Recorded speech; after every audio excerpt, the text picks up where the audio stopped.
Sveiki, kolegos. Šiandieną trumpa konstravimo pamoka. Konstruosime klasikinės kepurės lekalą.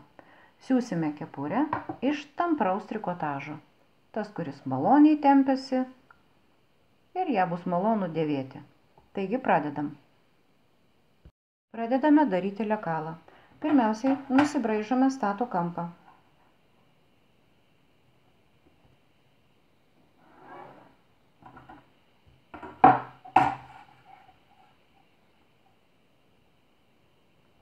Lekalą galite daryti ar ant permatomos plėvelės, ar ant permatomo popieriaus, ar ant kažko, kas jums yra priimtina. Svarbiausia, kad jums tai būtų patogu. Nusibraižim statų kampą ir reikia išsimatuoti jūsų galvos apimtį. Galvos apimtį matuojam horizontaliai per kaktą ir užsirašome.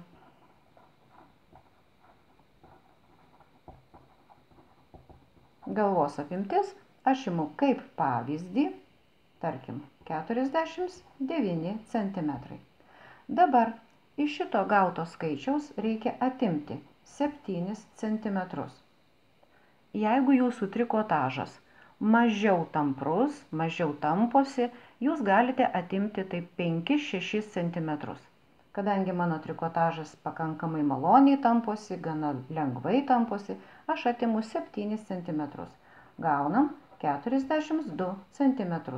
Tai yra visos kepurės, ištiestos kepurės ilgis. Atidedame nuo stataus kampo į dešinę. Aš braižau sumažintą variantą, o jūs brėžkite masteliu 1:1, nesuklyskit. Ta patį atstumą atidedame dar kartą į viršų ir nusibrėžiame vertikalę.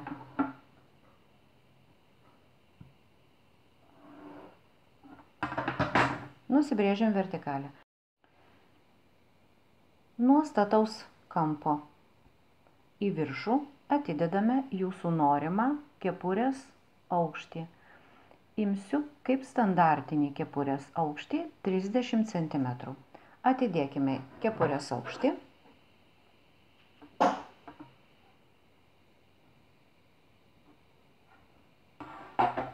Ir kad nepamirštumėt, užrašysiu.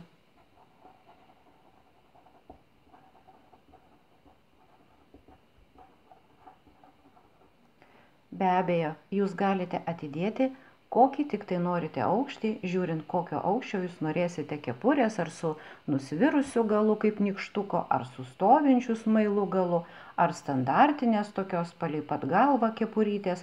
Be abejo, jūs galite pamatuoti savo jau kažkokią galbūt mylimą turimą kepurę ir tada atidėti va šitą va aukštį. Be abejo, atidedam lygiai tą patį atstumą ir braižysime vertikalę.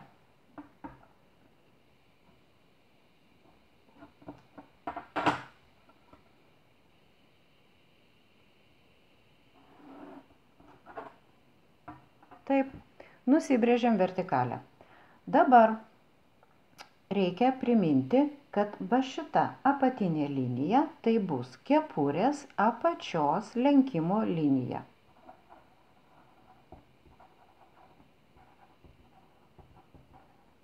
Kepurė bus dviguba. Išsikerpame lekalą tiksliai pagal pažymėtas šitas linijas. Dabar reikės nubraižyti kepurės viršutinį kraštą. Kad tai padarytumėm greitai ir lengvai, parodysiu, ką darysim toliau.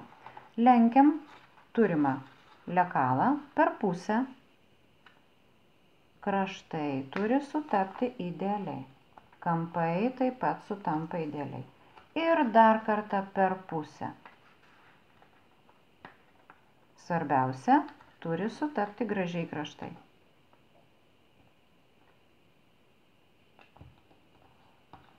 Perlenkim. Tuomet nuo viršaus reikia į apačią atidėti nuo 9 iki 10 cm.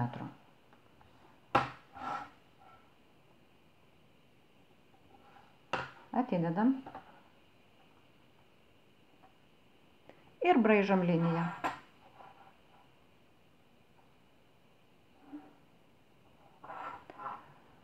Matuojame viršutinį kraštą ir padaliname jį pusiau, dedame tašką.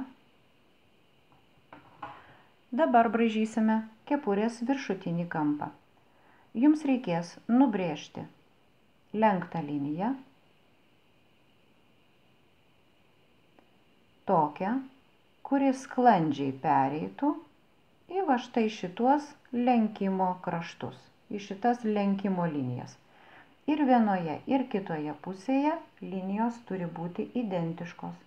Jeigu jūs naudojate permatomą popierių arba plėvelę, tai padaryti bus žymiai paprasčiau.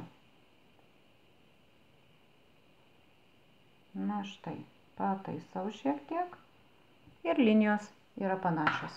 Dabar išsikerpam per pažymėtą liniją. Atkreipkite dėmesį, gerųjų žirklių naudot negalima, jos yra skirtos tik tai audiniui.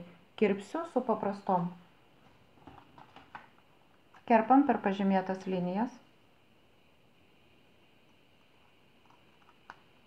Kerpam atidžiai, laikom visus sluoksnius, kad niekas nepasislinktų.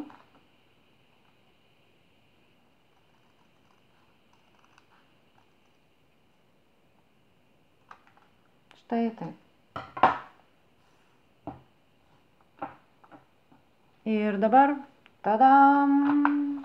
Kepurės lekalas gatavas. Sutinku, tai šiek tiek primena karūną, bet patikėkit, tai iš tikrųjų yra kepurės lekalas. Jeigu jums patiko šitą mano pamokėlę, susitikime ir kitą kartą. Paspauskite like, nepamirškite prenumeruoti, nes sekančioje pamokoje parodysiu, kaip greitai susikirpti iš trikotažo savo norimą kepurę, kaip ją susiūti su overlocku ir dar išduosiu porą paslapčių, kaip tai padaryti kokybiškai. Taigi, su jumis buvo Ramunė Savilienė ir iki kitų susitikimų.